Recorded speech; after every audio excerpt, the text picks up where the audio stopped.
Magandang araw, narito na ang headlines dito sa Philippine News Agency. Tumulak na patungong Estados Unidos ngayong hapon si Pangulong Ferdinand R. Marcos Jr. para dumalo sa makasaysayang trilateral summit sa pagitan ng Pilipinas, Amerika at Japan. Sa kanyang departure speech, sinabi ng Pangulo na ang naturang summit ay pagpapatuloy ng mga nakaraang pagpupulong nila ni Japanese Prime Minister Fumio Kishida at US Vice President Kamala Harris noong Setyembre 2023 sa Jakarta, Indonesia. Kasama din anya sa trilateral meeting ang mga foreign minister at national security advisors ng tatlong bansa. Magiging sentro ng pulong ni Marcos kay US President Joe Biden at Kishida ang kahalagahan ng pagpapatuloy ng kooperasyong pang-ekonomiya sa pagitan ng mga bansa, pagpapalakas sa alyansa ng Pilipinas at Estados Unidos at pagsusulong sa pandaigdigang kaayusan sa Indo-Pacific region.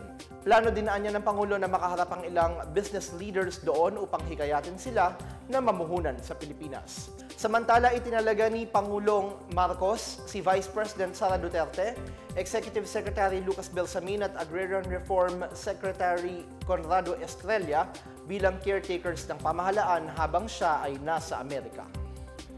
During this summit, I will underscore the importance of enhancing our continued economic cooperation with a view of promoting economic resilience and, of course, security. The main intent of this trilateral agreement is for us to be able to continue to flourish, to be able to help one another, and, of course, to keep the South China Sea as a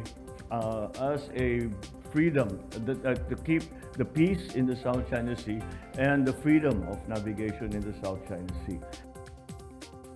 Pinabibilisan na ni Pangulong Ferdinand R. Marcos Jr. ang konstruksyon ng mass transit projects upang maibsan ang problema sa mabibigat na trapiko.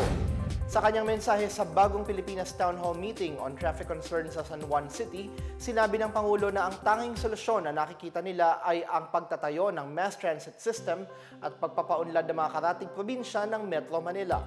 Iniulat din ni Marcos ang ilan sa mga proyektong nasimulan na gaya ng North-South Commuter Railway Project na higit 50% na ang natatapos, gayon din ang North-South Commuter Railway Extension Project.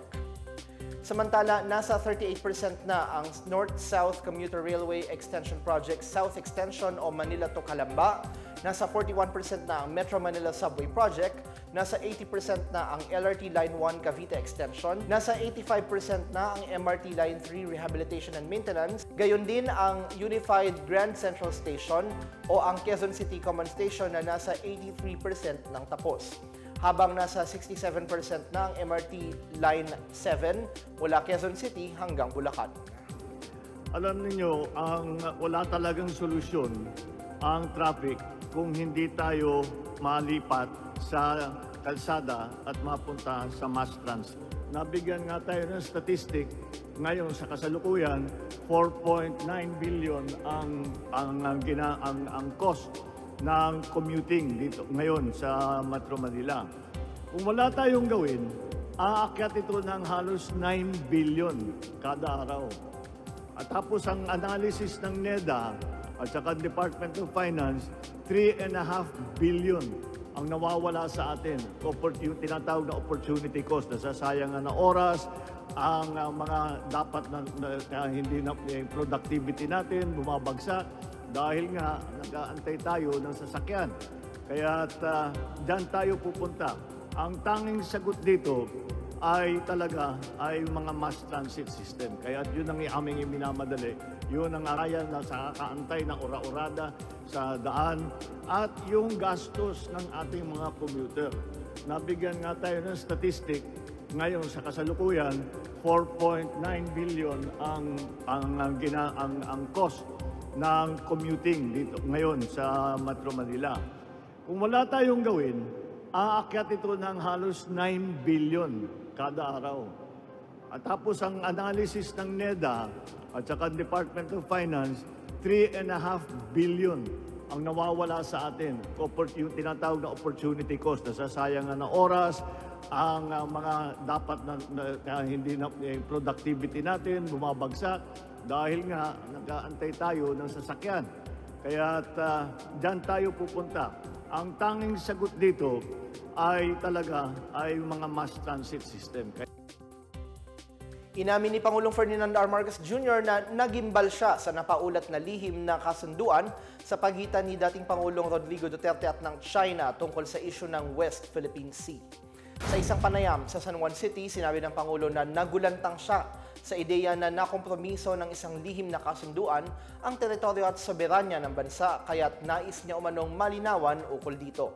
Una nang ibinunyag ng dating tagapagsalita ni Duterte na si Harry Roque na mayroon umanong verbal agreement ang Pilipinas at China kung saan hindi maaaring ipaayos ang BRP Sierra Madre at hindi magdadala ng anumang construction materials ang Pilipinas para ayusin ang barkong ito. Ang BRP Sierra Madre ay kasalukuyan pa ring nakadaong sa Ayungin Shoal at nagsisilbing marka o outpost ng bansa sa West Philippine Sea. Ayon kay Marcos, walang natatanggap na impormasyon ng Malacanang ukol dito simula nang maupo siya bilang Pangulo. Sinabi ni Marcos na nakikipag-ugnayan na sila sa dating administrasyon para mabigyang linaw ang nakasaad sa nasabing kasunduan. Plano din umano niyang kausapin si Chinese Ambassador Wang Shilian ukol dito. Samantala, hindi nababahala ang Department of Health sa kabila ng patuloy na pagtaas ng kaso ng pertussis sa bansa. Sa panayam kay DOH Assistant Secretary Albert Domingo, sinabi niyang maaaring bumaba na ang kaso nito sa mga susunod na linggo dahil sa malawakang pagbabakuna. Ayon naman kay Health Secretary Ted Herbosa, may parating pang 3 milyong pentavalent vaccine sa bansa ngayong Hunyo. Ito ay matapos may ulat na bumababa na ang bilang ng mga natitirang bakuna na nasa 64,400 doses na lamang nitong Marso 25. Ginagamit ang pentavalent o 5-in-1 vaccine bilang proteksyon laban sa pertussis, diphtheria, tetanus, hepatitis B at Haemophilus influenza type B. Habang hinihintay ang parating na bakuna sa Hunyo, plano ng DOH na gamitin ang mas lumang uri ng bakuna na DPT kontra diphtheria, tetanus at pertussis. Tunay ngang maipagmamalaki ang ganda ng Pilipinas. At kasabay niyan, nominado ang bansa para sa 7 World Tourism Awards dahil sa iba't ibang world-class destinations nito.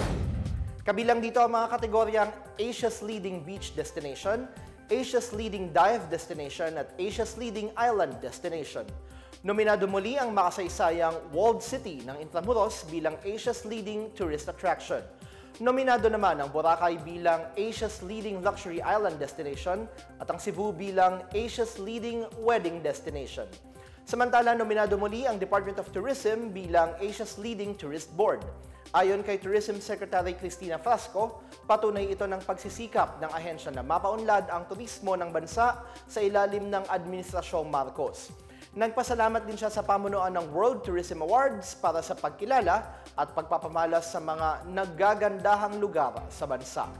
Sa nakalipas na 5 taon ay nasungkit ng Pilipinas ang pagkilala bilang leading dive destination sa buong mundo. Noong nakaraang taon, kinilala ng WTA ang bansa bilang World's Leading City Destination at Asia's Best Cruise Destination. Wagi din ang Pilipinas bilang World Destination of the Year ng online travel platform na TripZilla. Para bumoto, bisitahin lamang ang www.worldtravelawards.com/vote. Bukas ang platform para sa pagboto hanggang July 28. At yan ang pinakabago at pinakamahalagang balita sa mga oras na ito, hatid sa inyo ng PNA Headlines. Para sa iba pang mga balita at impormasyon, bisitahin lamang ang aming webpage, pna.gov.ph, o ang aming Facebook at X account, Philippine News Agency. Ipinapalabas din ang PNA Headlines sa Facebook page ng serbisyo. Mapapanood din ang PNA Headlines sa pamamagitan ng link sa website ng News and Information Bureau, sa ilalim ng PNA News sa YouTube account ng Philippine News Agency, at sa Facebook page ng Presidential Communications Office o PCO. Ako si Benj Bondok, ito ang PNA Headlines, naghahatid ng mga balitang nagbubuklod sa bagong Pilipinas at sa ating mga kapatid na Muslim. Eid Mubarak!